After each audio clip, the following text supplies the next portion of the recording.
Une Europe de l'ambition, d'une démocratie vivante. Res je lepo, da se lahko pogovarjava v maternem jeziku v Evropskem parlamentu. There are still some who blame this war not on Putin's lust for power, but on Ukraine's thirst for freedom. Nie prosto za sebe. Państwo wiecie, a za Polska te, żeby Europa... realizuje swoje zobowiązania wobec NATO w dwójnasób, jeśli chodzi o... Evropska?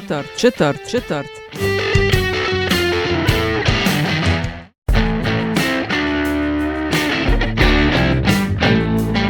Spoštovani in cenjeni, dobrodošli v podkastu Evropska četrt, podkastu o vsem, kar vas bo zanimalo o Evropski uniji, pa niste vedeli, koga vprašati.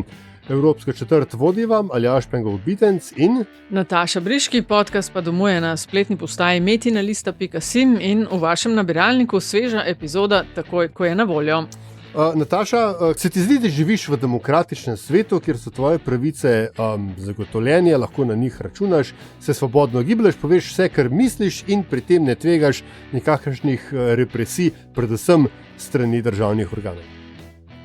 Kratek odgovor je da, ali menim, da bo tako, ali pa sem optimistična, kako bo v prihodnje, pa odgovor ne, dodatno tudi zaradi tega, ker kažejo analize različnih inštitucij, da je demokracij na svetu vse manj in da je vse več tistih, ki lezejo v avtokracijo. Če pogledava Aljaž našo soseščino, težko rečeš, da imamo super demokratične države okoli sebe, ali pa da je število tistih tudi v Evropi, da je vse več teh, ki gredo na pota tega, kar si omenil, in vse manj tistih, ki lezejo v drugo smer. Jaz nisem nič omenil, Nataša, jaz sem te samo vprašal. Just asking questions, kot se temu reče. Naštel si, ali meniš, da je demokracija, človekove pravice, svoboda govora? Menim, da v Sloveniji in nisem nikakor neoptimistična, kam leze tako Evropa kot svet. Zdaj pa, kje smo zares, pa nam bo pomagal razumeti in videti profesor dr. Bojan Bugarič, profesor prava na Pravni šoli Univerze v Sheffieldu. Dober dan. Ja. Ena od stvari, s katero se ukvarjate in jo raziskujete, je tudi to demokracija v različnih okoljih, pa razvoj vladavine prava. Zdaj pa različna poročila. Enega se spomnim začetka leta v Dem inštitut, Univerza Göteborg, Švedska, med drugim kaže, da se val avtokratizacije po svetu nikakor ne umirja, ampak da je vse več držav, ki ne živijo v demokracijah. Zdaj, eden od podatkov je bil, da je bilo 51% pred dobrimi 20 leti držav, ki se jih je opredelilo kot polnovredne demokracije. No, 20 let kasneje, 2024, je to le še 28%. Zdaj nam pa vi povejte, a smo lahko optimistični ali nas lahko skrbi, kar se dogaja? Jaz mislim, da nas lahko skrbi, ker so številke tako visoke, ne glede na to, kar si mislimo o različnih indeksih, nekih je več, VDM je eden od njih, ampak podatki kažejo, da govorimo v bistvu kar o globalnem, kot v tem žargonu to opisujejo, nazadovanju demokracije, ne, backsliding. In ključno vprašanje seveda je, zakaj se to dogaja, kje so vzroki za to.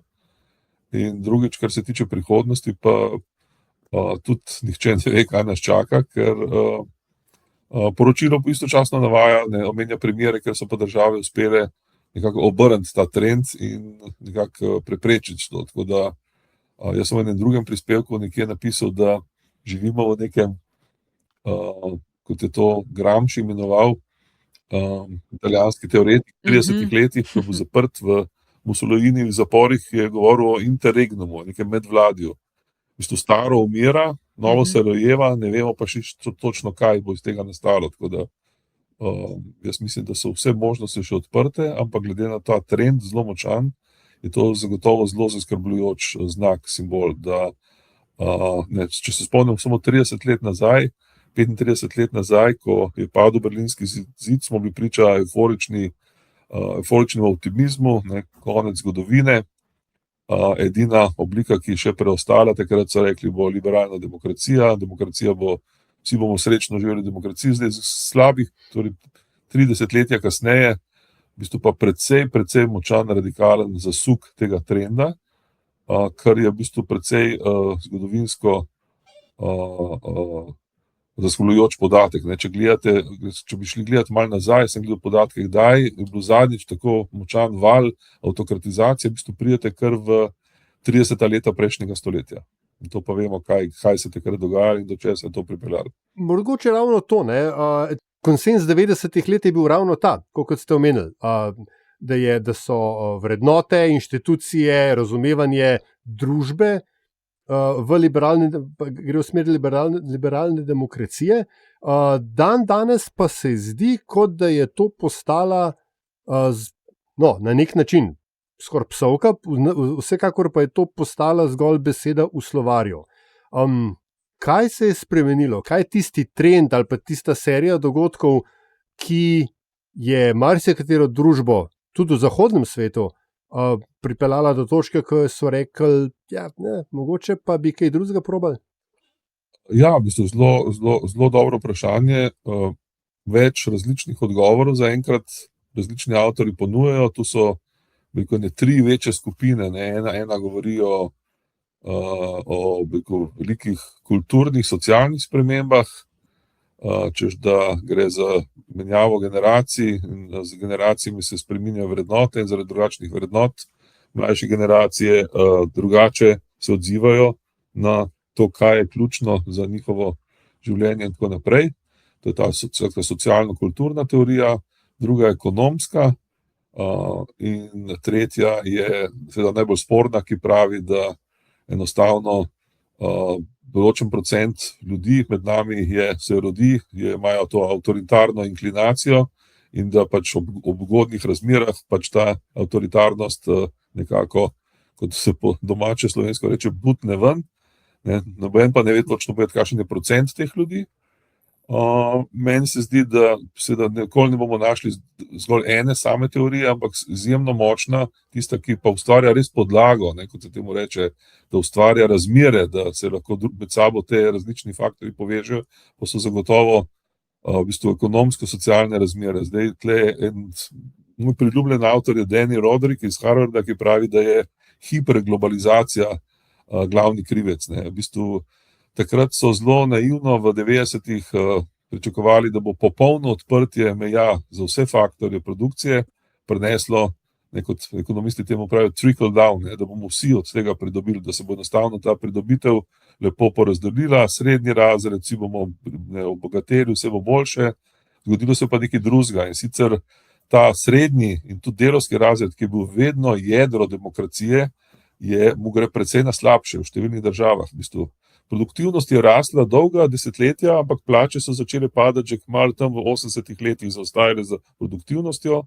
In če gledate podatke, vidite, da se recimo v ZDA, ki je ena bogatejših držav, prvič se mlajši ljudje, jih ne čaka ta American Dream, kot jih je v bistvu vse prejšnje generacije. Imeti decent house, lepo hišo, en avto in možnost šolanja in socialne mobilnosti. To je jedro ameriških sanj. To je v bistvu porušeno. Razlike so se izjemno povečale med najbogatejšimi in v bistvu srednji razred postaja vse bolj reven. In kar je problem, da je v bistvu ta efekt se kaže v bistvu globalno. Lahko vzamete katerokoli državo in vidite, da imate ljudi, ki so pridobili z globalizacijo, skratka ni stvar posebno enostavna. Številni so pridobili, glavni so to predeli, kjer obstaja pač industrija, ki se lahko danes prodaja. To ni več industrija, kot smo jo poznali v 70-ih in 80-ih, ne klasična produkcija nečesa, ampak gre za storitve, za vse, kar je povezano z informacijsko tehnologijo. Kalifornija, tam okrog San Francisca in Stanforda bogati, vzhodna obala tudi, sredina Amerike, tam, kjer so imeli pa avtoindustrijo, premogovnike, jeklo in tako naprej. Vse to so zaprli, preselili se v Azijo, ker je bilo v bistvu cenejše. Podobno se dogaja v Angliji, severni del Anglije, ker je bil jedro te produkcije, še že Thatcher je naprej zapiral. In ko gledate v bistvu korelacijo med rezultati volilnimi za v bistvu te nove populiste, avtokrate, vidite, da je zelo močna povezava med tem posledicami globalizacije in podporo tem novim ljudem. Kar seveda ne pomeni, da so nujno. En del teorije razlaga to, da so ljudje praktično skoraj malo da mi je vseeno za demokracijo in za to, da volijo za take ljudi, ki v bistvu so po teh novih standardih niso več demokrati. Ne, gre za to, da so samo nezadovoljni, jezni in to svoje nezadovoljstvo v bistvu izražajo s tem svojim glasovi za te v bistvu nove voditelje. Doskrat je to tudi glas proti prejšnjemu, negativni glas. Niso toliko navdušeni vsi nad novimi voditelji, kot so v bistvu zelo nezadovoljni nad tem, kar jim je ta, v bistvu, rečemo, ta široka koalicija, leva sredina, ki je dolgo časa v bistvu vladala. In tukaj je ključen del je tudi odigrala ta tretja pot Clintona, Blaira, Schröderja, je svoje glasove dala tej poti. To so v bistvu tako zelo, da je zgodba zelo dolga, namreč, ampak to jaz vidim kot glavni razlog. Skratka, precejšnja oslabitev položaja srednjega delavskega razreda, ki enostavno ni več tisti, ki je glavni nosilec demokracije, vedno bil v vseh držav povsod po svetu. In pogreste gledati lahko tudi druge države, recimo velikokrat se potem pojavlja vprašanje, zakaj, kako potem Poljsko razložiti. Poljska, recimo ena od vzhodnoevropskih držav, ki je doživela največji gospodarski vzpon v zadnjih 30 let, izjemno dobre rezultate. Ja, ampak so bili neenakomerno porazdeljeni. Imate zahodni del Poljske, zelo dobro povezan, integriran z Nemčijo, avtomobilska industrija, vse ostalo, tudi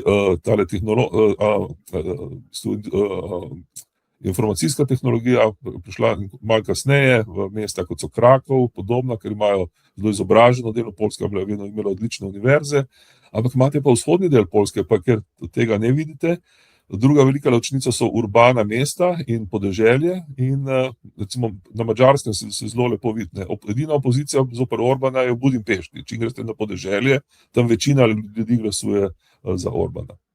No, ko ste ravno vzhodno Evropo omenili, zdaj med najljubšimi orodji, ko gre za drsenje iz demokracije v bolj avtokratske ureditve, so ponavadi takoj napadi na medije, cenzura, pa spodkopavanje volitev, pa omejevanje civilne družbe. Kje vidite, ker ne gre samo za regionalno muho, ko govorimo o avtokratizacijah, upad je povsod zaznan, še posebej strm pa v 3 predelih sveta, v Južni in Srednji Aziji in pa, ko smo pri tem, v Vzhodni Evropi. Zakaj Vzhodna Evropa? Recimo, da se na nek način Slovenija prišteva malo ta del. Tudi zelo dobro vprašanje. Nekaj časa, jaz to zdaj že kar več kot desetletje spremljam. Nekaj časa je, ker če se spomnite, seveda obstajali so avtokrati že pred tem in obstajali so v bistvu avtokrati, ki niso niti čisti avtokrati, ampak zato pa tudi ta terminologija tega reporta je malo zanimiva. V bistvu uporablja 4 kategorije. En tip vladavin se nahaja nekje v sivi coni. Ni niti čista demokracija, niti čista avtokracija, ima element enega drugega. Recimo, če greste na Madžarsko, v Budimpešto, danes noben naključni turist mimo dočke pride, ne more vedeti potem, ko se sprehaja po ulici, da prihaja v neko državo, ki je na teh indeksih vrčena med avtokratične države. Ne more vedeti, ker je življenje izgleda normalno, petek zvečer, mladi hodijo ven, v bistvu precej prosperitetna država in tako naprej. Skratka, in ker je Orban na oblasti že od leta 2010, so se analitiki takrat v zgodnjih prvem desetletju, oziroma začetku drugega desetletja, tega desetletja začeli spraševati, če je to nek poseben vzhodnoevropski fenomen, ker bila je Madžarska, potem se hitro pojavi Poljska 5 let kasneje in je bila ta debata, ali je šlo mogoče nekaj narobe v srednji in vzhodni Evropi. Potem se jih malo pokazalo, da ne, kajti potem se hitro pojavi Brexit 2016, prva izvolitev Trumpa in tako naprej. Skratka, ne, v bistvu gre samo za neke zgodnejše oblike. Ne pozabljamo, da Madžarska bila ena prvih, ki jih je moral IMF reševati leta 2009 zaradi v bistvu njihove ekonomske krize. Podobne stvari so se že takrat začele dogajati. V bistvu še zmeraj z dosti materialno dobro stoječih državah so se začele pojavljati v bistvu ti ekonomski, gospodarski problemi in to je v bistvu to, tako da gre za v bistvu en paket oziroma del širše zgodbe, ne gre za nekaj veliko specifičnega, da bi rekli, ja, vzhodna Evropa pač imaš demokracija je manj zakoreninjena. Ne. Šele 35 let je od tega, odkar je padla železna zavesa, torej nekateri pravijo, demokracija rabi desetletja, da se dobro, ne, kot angleška trava, ne, eni pravijo, da rabi dolgo časa, da se da dobro zraste in da je dobra, kvalitetna. Skratka, ta trdoživost demokracije ne more nastati preko noči, inštitucije demokratične tudi potrebujejo nekaj časa, da dozorijo, in je bila ta razlaga, tega se spomnim, zelo močna v začetku 2010-2015. Danes je nekako kar že precej močneje soglasje, da je to splošen trend. V bistvu Poljska je tle skoraj največji outlier, ker Poljska po ekonomskih rezultatih je v bistvu izjemna, imela v bistvu res 20 let izjemnih gospodarskih, ampak spet zelo neenako razporejenih. In seveda zaradi tega so tudi na Poljskem glasovali za torej pravo in law and justice, pravo in zakonitost stranko, ki je bila 8 let na oblasti, izgubila. Tako da jaz se pridružujem tem, da v bistvu ne gre za neko specifiko srednje. Zagotovo seveda, da je demokracija tukaj šibkejša in da so orodja v bistvu bolj še nekako robata, ne? V bistvu niso institucije še tako razdeljene. Recimo tukaj bo zanimivo spremljati, kako se bodo v bistvu bolj, ne, v bistvu recimo konkretno Amerika, kaj se bo tam dogajalo, ne? Država, ki je tako zelo ponosna, da ima, ne, zdaj Američani bodo praznovali 250 let v bistvu svoje ustave in demokracije in tako naprej, ne? In po teh vseh teorijah demokracije bi morala biti seveda Amerika prva, ki naj bi najbolj z lahkoto preživela te turbulence, ne? In preživela vse te izzive, ki se pojavljajo v Ameriki, tako kot v drugih državah po svetu. Tako da jaz vzhodne Evrope ne vidim kot neke specifike, nekega, kako bi rekel, unikatno vzhodnoevropskega problema. Mislim, da gre za del širše zgodbe, tako kot v drugih državah. No, sem morda ravno to, ne? Mislim, da je bil Ervin Hladnik Milharčič ob prvi iteraciji Trumpa, ki je zapisal, da je razlika med vzhodno in zahodno Evropo oziroma zahodnim svetom zgolj ta, ne, da smo na našem koncu Evrope bolj navajeni živeti z avtokrati, pa da jih malenkost bolj razumemo, ne? Tudi to dinamiko, ker je dosti fascinantno, kako se ravno v teh državah z utečeno in močno demokratično tradicijo, kako so se ob pojavu mainstreamizaciji, ne, skrajno desnih politikov in politik, so se te demokratični, kaj so to, z lepo slovensko besedo, gentleman's agreements, ne, so se kar stopili.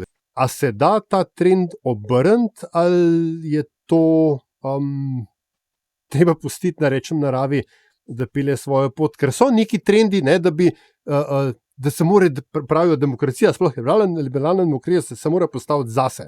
Ne moreš se ti boriti za svoje vrednote z eno roko zvezano za hrbtom. Čas je, ne, da you need to go get into the ring and get bloody. A je to pravilen pristop? Če ste lahko bolj natančni, kaj pomeni to priti v ring, ne, potem bom lažje odgovoril. Ne. Če to pomeni to, kar smo se nameravali pogovarjati, to militantno demokracijo, potem mislim, da bo to zgrešena pot. Ne. Če pa to pomeni kaj drugega. No, hotel sem pripeljati na vprašanje o militantni demokraciji in članku, ne, ki ste ga vi objavili na Verfassungs blogu, kjer ste ravno o tem govorili, tako da morda najprej nekaj besed o tem. Ja, v bistvu, jaz mislim, da velik problem je, da se pri tej avtokratizaciji, ki je v bistvu postala res globalni problem, ne, ta VDM tudi kaže, mislim, podatek je izjemno zagotavlja, da je samo še 30% sveta, prebivalstva sveta naj bi živeli demokracija, 70% v avtokracijah. Ne. Spet poudarjam, samo dobra 30 letja po letu 1989, skratka po tej ločnici, ko naj bi komunizem padel, samo še svoboda in tako naprej. Ne. In militantna demokracija je specifična ideja nastala v Nemčiji, v Weimarski Nemčiji, ko je en nemški profesor prava opazoval te rjavosrajčnike, ki so se na cestah prebirali, pretepali, takrat so bili tudi komunisti zelo močni, v bistvu ogromno bilo tega nasilja na cestah političnega med strankami, ki je potem pripeljal do nacistične Nemčije in vsega ostalega. In ta avtor Lowenstein je bil prepričan, da je prišel do tega zaključka, da liberalna demokracija, ne, če ne poseže po nekem posebnem ukrepu, ne vsebuje v bistvu elemente, zato s katero se da zelo zlahka uničiti. To je že Goebbels rekel v svojem slavnem govoru, ne, da v bistvu liberalna demokracija je nezanimiv sistem, ki naravnost tlakuje pot za svojo samo pogubo, ne, v bistvu, ker je zelo temelji na teh formalnih procedurah, ki se jih da spretno izkoriščati in pripeljati recimo oblast, ki še vedno pač ne, če gledate recimo klasične poti, nobeno od teh novih avtokratizacij ne poteka z vojaškimi udari, z nasiljem, ampak vsi ti ljudje so izvoljeni na demokratičnih volitvah. Ne. No in ideja militantne demokracije je, da naj bi ogenj gasil z ognjem, skratka to, kar ste vi rekel, ne, v bistvu bolj odločno nekaj narediti, skratka in ključnih inštrumentov, da nakratko povem, je recimo prepovedovanje strank, ki naj bi ogrožali ta demokratični sistem. To je bila glavna ideja Lovensteina. In to so pol Nemci tudi v svojo ustavo prenesli po vojni pod seveda močnim vplivom zaveznikov, Američanov tudi, in tudi to udejanjili. V zgodnjih 50 letih je bila v Nemčiji, takrat zahodni Nemčiji, sta bili prepovedani dve stranki, komunisti in nacisti. Ampak te razmere so bile popolnoma drugačne od današnjih. Takrat so bili ti dve stranki marginalni, v bistvu takrat so imeli nikakršne politične podpore in je šlo v bistvu bolj za simbolično dejanje prepovedi. Danes pa v času globoke polarizacije, ko vseh od teh avtokratov, populistov, kakorkoli ga imenujemo, uživa v bistvu še vedno izjemno močno podporo. Poglejte Orbana, karkoli si mislimo o njem, vedno za njega glasuje več kot 40% Madžarov. Skratka, prepovedati stranko, za katero glasuje, ali pa recimo v Nemčiji je trenutno razprava, ali prepovedati skrajno desno AfD, ne, alternativo za Nemčijo, češ da ogroža vrednote nemške ustave, in če se izkaže, da je to res, potem je v ustavi predpisana procedura, kjer lahko parlament predlaga Zveznemu ustavnemu sodišču, da takšno stranko prepove. Nekaj podobnega imamo tudi mi v naši ustavi, tle so naši avtorji ustave, mislim, to povzeli po nemški ustavi in je ta možnost tudi predvidena. In če se spomnite, je bil tudi podan ta predlog pred leti, ne, da se prepovesta Levica in stranka socialdemokratov, češ da ogrožata tudi te temelje. No, skratka, to je ta ideja, ne, in s tem naj bi v bistvu zavarovali demokracijo. Skratka, prepovedati tiste, ki naj bi ogrožali demokracijo. Jaz mislim, da ideja je izjemno slabo domišljena, kajti prepovedovati stranke, skratka v času polarizacije, ko imajo te stranke v bistvu včasih polovično, če ne večjo podporo, jaz mislim, da bi naravnost v bistvu povzročila obratni rezultat, da bi še povečala popularnost teh strank in še utrdila njihovo podporo. Jaz mislim, da edina pot in v bistvu pa še eno dejstvo treba poudariti, da to razmišljanje postalo izjemno popularno. Ne. Recimo Romuni so po predsedniških volitvah na ta način izločili kandidata, ki je bil blizu Putinu. Ne. V bistvu tle ne gre za to, ali se strinjamo s tem kandidatom, ali ne strinjamo. Vprašanje gre za vprašanje smiselnosti, legitimnosti, premišljenosti, ne, tega postopka. Potem v Franciji ves čas v bistvu tudi visi to vprašanje v zraku, ne, ali Le Penova, ali sploh demokrat, ali ni, ali prepovedati, ali ne. Tudi v Ameriki so odkrili, ne, da imajo 14. amandma, 3. paragraf, kjer v bistvu tako imenovana insurrection clause, ne, v bistvu klauzula o uporu zoper, ne, to v bistvu še čas ameriške državljanske vojne, in to so hoteli uporabljati zoper Trumpa. Vrhovno sodišče to zavrnilo, reklo, da v bistvu je to absolutno premalo določena določba, da bi moral kongres specificirati zakonom, kako to uporabljati, kajti predstavljate si, kaj bi to pomenilo. Danes bi ti prepovedali Trumpa, jutri bi republikanci prepovedali demokrati, skratka en začaran krog, je na v bistvu zelo nejasno določeno v bistvu procedure, ki bi v bistvu postala v bistvu zelo priročen način, kako se znebiti svojih nasprotnikov. Skratka, zaradi teh razlogov se mi zdi, da je veliko boljš, da težja pot je seveda se vprašati o dejanskih razlogih za to, da so te stranke v bistvu tako popularne, in seveda tle je naloga drugih strank ponuditi odgovore na to vprašanje. Enostavno, zato, da če se z nekom ne strinjate, ponudite boljši program in ga s tem premagate volitve, ne pa prepovedovati te stranke. In v bistvu po svoji naravi je tudi izjemno nedemokratičen poseg. Ne. To je takrat vedel že en zelo ugledan avstrijski avtor, profesor prava Hans Kelsen, ki je v bistvu zelo, zelo oster nasprotnik te teorije Lovensteina militantne demokracije. In seveda v tistih letih, ko so demokracije padale kot domine, so se čez Kelsena nekateri norčevali, češ da je naiven, ker on je rekel, če pač ljudje hočejo imeti avtokrate, pač naj ga imajo. To je narava demokracije. Ne moramo na silo to preprečiti. To je bila njegova kontrargument. Pa se da, profesor Bugarič, ponuditi nekaj boljše v času, v katerem živimo, ko ne nujno dobro, kvalitetno, boljše priplava na vrh, ampak največjo minutažo in podobno dobi tisto, kar je najbolj glasno, kar ponuja hitre rešitve na zapletene probleme. Seveda se da, to je vse res, ne, v bistvu ta pomen glasnosti, ne, v bistvu neučakanost medijev, ne, v bistvu rabite samo nek kratek 5 sekund, nek strašen, ne vem, kako se temu reče v tem novinarskem žargonu, ne, da v bistvu naša pozornost ima zelo kratek, potrpežljivost, ne, ampak že če greste gledati spet nazaj ta 30. leta, ne, ki so bila zelo slaba za Evropo in cel svet, ni povsod takrat se povzpela avtokracija, ne, so bile države, ki so se drugače odzvale, so bila tudi gibanja v drugih evropskih državah, ki so se zgledovala, so imele svoje lokalne fašiste, naciste in tako naprej, ampak so te stvari reševale z socialno, ekonomsko politiko in poskrbele, da so stranke, recimo Belgija je preprečila na ta način vzpon nacizma v Belgiji, da so pa ta lok demokratični stranki ostal na oblasti in se je obranil, ne, pred tem vzponom nacizma, fašizma. Ne. To bo takrat v bistvu zelo. Nacizem, fašizem je bil izjemno popularen, moramo vedeti. To ni bila neka ideologija, ki je prišla zgolj z nekim nasiljem. Ljudje so glasovali, ljudje so hoteli v bistvu imeti Hitlerja na oblasti. Ne. Večina Nemcev je bila v bistvu zelo navdušenih nad Hitlerjem. Ne. Seveda so bili navdušeni, ker je znal igrati na tista čustva, da je potegnil ljudi na ceste, dobil njihove glasove, rezultatov, ki jih je obljubljal, pa ni mogel prinesti. Ne? Ja, to je dolga zgodba, ne. Ampak to seveda ne pomeni, da danes ne bi mogli se v bistvu pojaviti ljudje, ki bi ponudili nekaj boljšega, ne, če gledamo v bistvu tudi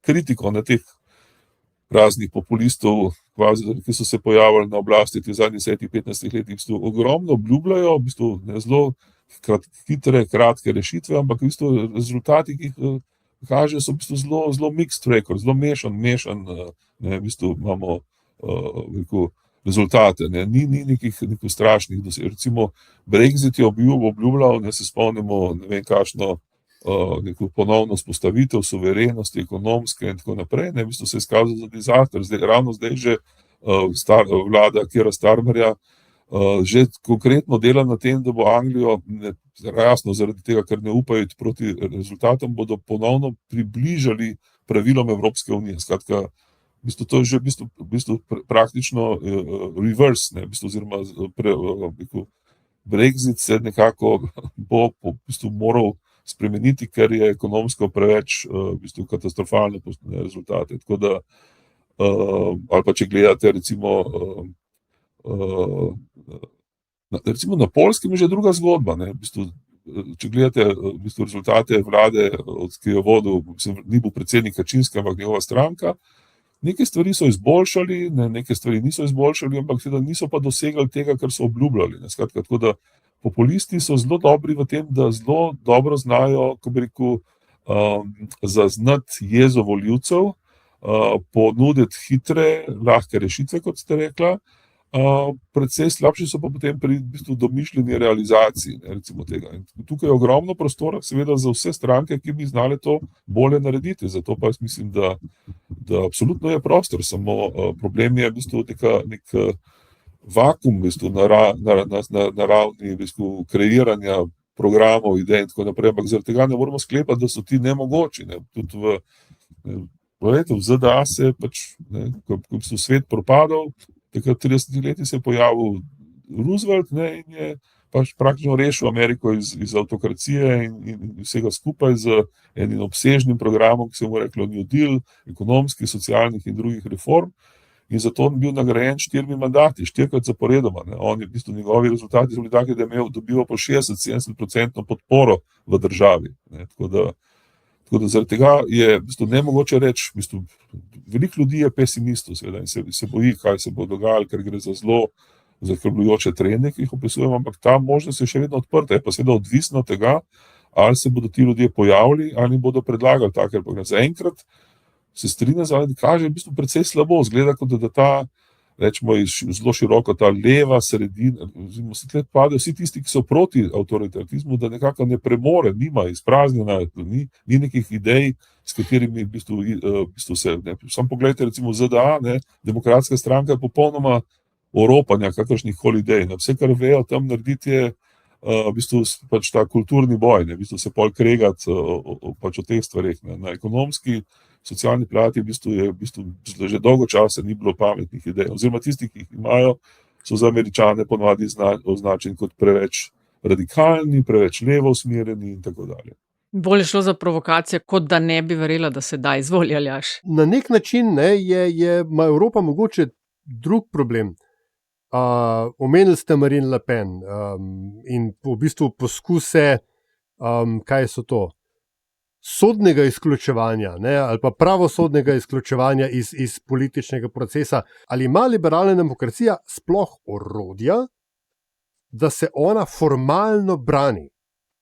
Ker se mi zdi, da mogoče tukaj ta disconnect, da veliko ljudi pričakuje, bo pa obsojen in če je obsojen, je pa potem out. Ne, kaj smo ugotovili? V Sloveniji, v Ameriki, v Franciji, kjerkoli, da so pravomno močno obsojeni ljudje, ki so celo v zaporu, absolutno lahko kandidirajo in so lahko celo izvoljeni in so na funkcijah. Ne? Ali ima liberalna demokracija sploh orodja, da sama sebe ščiti, ali je v bistvu odvisna od drugih?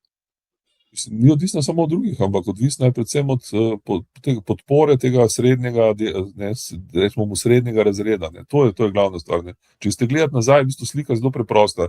Ko enkrat, srednji razred je jedro, stebr demokracije, ko enkrat izgubi to, kar pač ga naredi za tega, ki podpira demokracijo, kar pomeni, da je pač nagrajen za svoje delo, da je standard dober, ne, to se že od Rima naprej dogaja, vidimo ta trend. Ne, v bistvu se povsod najdejo potem populisti, avtokrati, ki uničijo, takrat so bile pač republike, ni bilo še demokraciji, in tako da v bistvu ni z tega vidika to sploh ni nekaj posebnega, ta današnji trend. Poseben je predvsem z vidika tega, da so bila pričakovanja povsem drugačna, da so bila tista pričakovanja leta 1989 dejansko zgleda preveč nerealna, preveč v bistvu temeljena na neki fantaziji o tej hegemoniji demokracije, ki bo vladala po padcu, da smo prehitro odpisali pomen, moč ideologij po svetu. Ne. In tu recimo zelo neprijetna zgodba tudi za zgodbo demokracije, Kitajska recimo. Ne. Kitajska, ki ima na vrhu komunistično partijo, po drugi strani pa ima eno najbolj uspešnih gospodarstv, ki že 40 let raste z 10% rastjo, ne, v bistvu za stopnjo, v kateri lahko samo sanjajo zahodnoevropske in vse druge države, ki je razvila svoje urbane predele v neverjetno smer, ne, če potujete po teh glavnih mestih kitajskih, ne, so taka, da težko, zahodnoevropska mesta se težko primerjajo z razvojem tehnologije. Po drugi strani pa nimajo klasične demokracije, ampak nekateri Kitajski trdijo, da pač imajo oni neko svojo specifično demokracijo, skratka spet ena tema zelo dolga in vidite, v bistvu so pa uspeli 800 milijonov ljudi rešiti iz revščine v teh 40 letih. Ne. Tako da, medtem ko Evropa, zahodni svet je pa vedno več ljudi pa poriva v revščino. Ne. Tako da tle je jedro problema. Ne. Ko boste ljudi naredili spet srečne, da bo lahko z dobrim delom si zaslužil tisto svojo plačo, s katero si bo lahko kupil pač te stvari, ki jih potrebuje, da bo lahko šel v neke šole, se izobrazil. To je glavni problem. Ne. In seveda ni enostavno, kako pride do tega. Ravno zaradi te globalne povezanosti. Ne. V bistvu ta ideja Bidena je bila zanimiva, ampak ekonomisti so že takrat porabili. V bistvu pripeljati nazaj avtomobilsko industrijo v Ameriko bo nemogoče. Enostavno so ameriški delavec predrag, da bi lahko konkuriral z tem, kar producira Azija. Ne. Azija ima tle velikansko prednost. Ne. Ni naključje, da zdaj že ta kitajski Build Your Dreams avto prehitev Teslo, kar se tiče električnih avtomobilov, ki ga pač producirajo z bistveno nižjimi stroški in tako naprej. Tako da tle bo potrebno druge stvari narediti. Ne. Skratka, pot bo zelo enostavna, ampak potrebujemo ljudi z idejami in z dobrimi programi, ki bodo znali odgovoriti na te dileme, ne pa prepovedovanje strank, ki so, tudi če jih ne maramo, karkoli si mislimo o njih, ne, si v bistvu moramo spoštovati dejstvo, da Ne, recimo v ZDA je za Trumpa glasovalo 74 milijonov Američanov. Ne morete zdaj prepovedati nekoga zaradi tega, ker mislite, da je pač. Ne. Tako da z tega vidika je ta militantna demokracija, jaz pravim, da je to nekaj vrste zgodovinski anahronizem, nastavljen v specifičnih razmerah v Nemčiji in v bistvu razmišljati, da bomo s tem danes reševali demokracijo, v bistvu zelo, zelo nevarno in mislim, da vodi še več avtokracije kot v reševanje demokracije. Bom majčkeno še prilila olja sam na tale ogenj. V blogu pišete o militantni demokraciji, pač kot o doktrini, ki dovoljuje, kot ste omenili, izključitev političnih strank kandidatov, ki se jih razume kot antiustavne, protiustavne. Ne? Omenili smo primere zadnjih let v Evropi, recimo primer Romunije in izključen kandidat, v Nemčiji AfD, v Sloveniji smo imeli poskus prepoveda levice, v ZDA, ki ste omenili, je recimo bil poskus, da Donald Trump ne bi bil na volilnih lističih v eni od zveznih držav. Zdaj pa čistko, a je kje primer? Ok, vemo, da na dolgi rok to ni ok in ima kup slabih stvari, ki se iz tega lahko razvija. Ampak a je kakšen primer, na katerikoli ravni, ko gledamo za nazaj, pa rečemo, da je delovalo kot zamišljeno? Torej, recimo, da se je ustavilo nekoga, ki se ga je videlo kot nevarnost za ustavo, potem se je šlo pa naprej spet z, v narekovaj, dobro demokracijo. Ja, seveda so primeri, ker moramo vedeti, v bistvu to prepoved stranke je v bistvu ekstremno orodje, ne? V bistvu to je nekaj vrste macola, s katero udarite po sistemu, ne?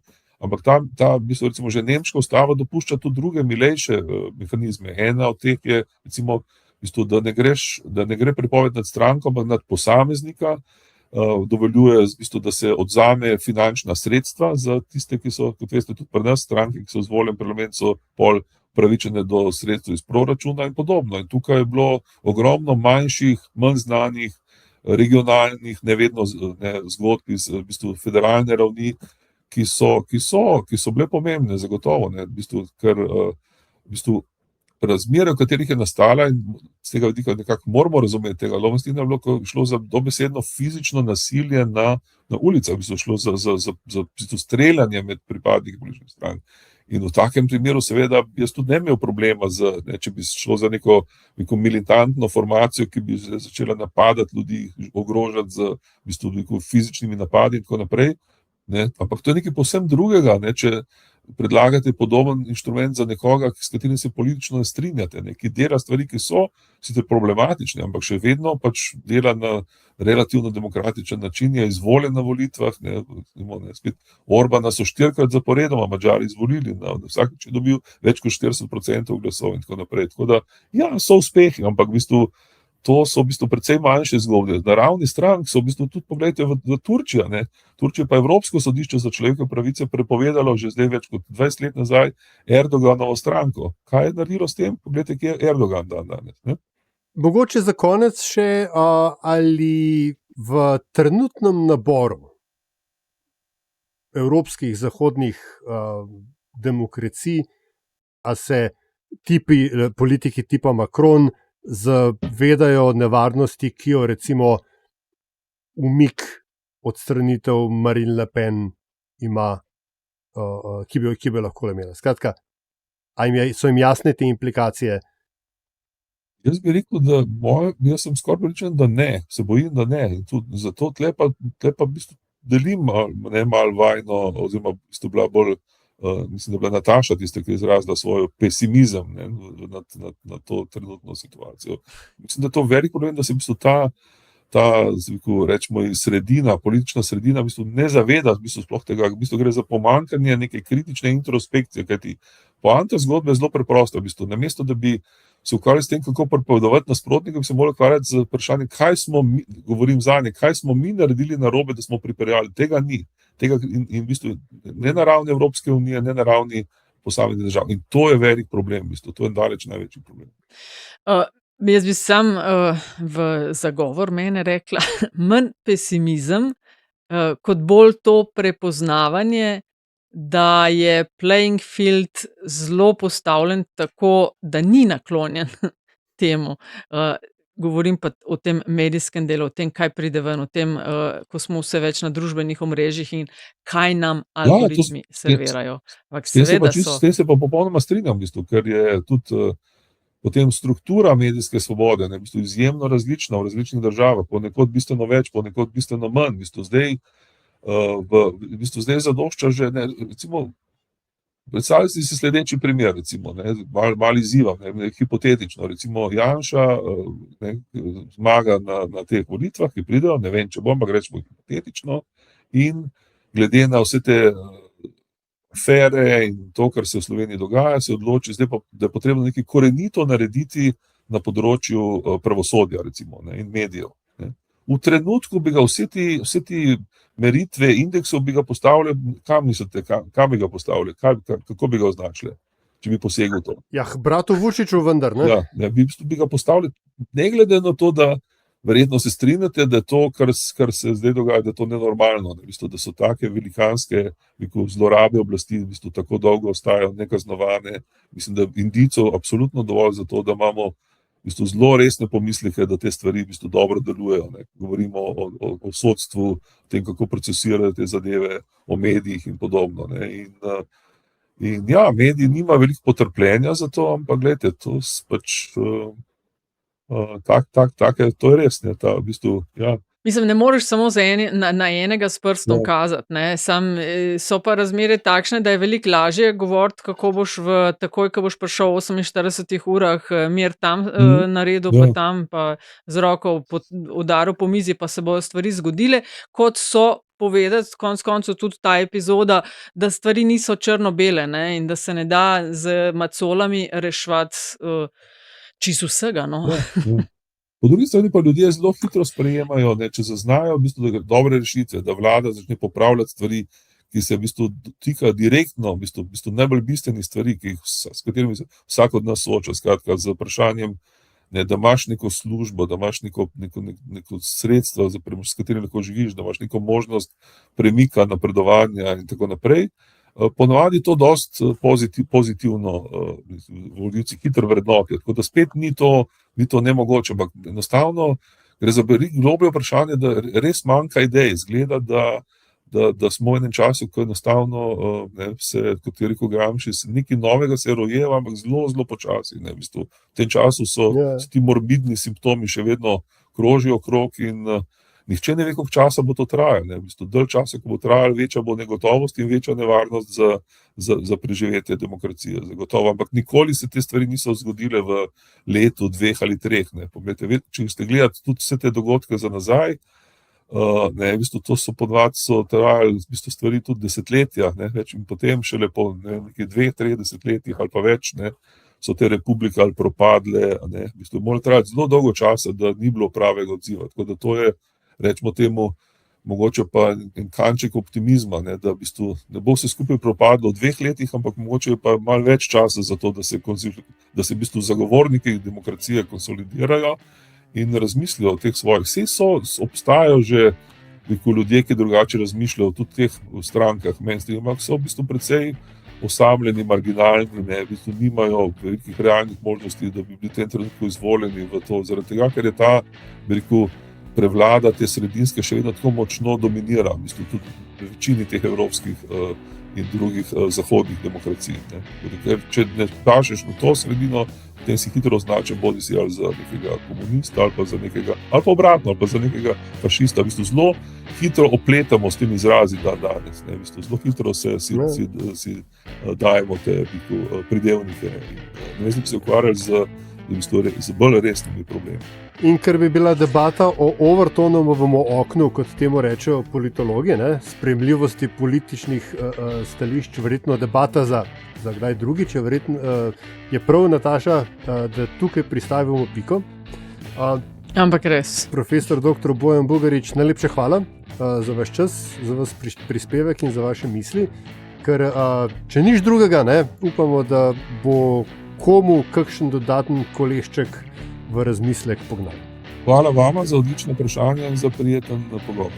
hvala tudi vam z moje strani. To je bila torej Evropska četrt, 163. po vrsti. Hvala za vašo pozornost, predlogi, mnenja zelo dobrodošli. Hvala pa tudi za pohvale in kritike, ki jih delite z nama. In hvala za investicije, ki jih namenjate razvoju in produkciji naših vsebin. Avtor glasbene podlage je Peli, iz podcasta Opravičujemo se za vse nevšečnosti. Če vam je vsebina všeč, bo pomagalo, da nas najde še kdo, če naj jo ocenite in komentirate pri vašem izbranem podcast ponudniku. Sicer pa hvala za vašo družbo in se slišimo spet kmalu.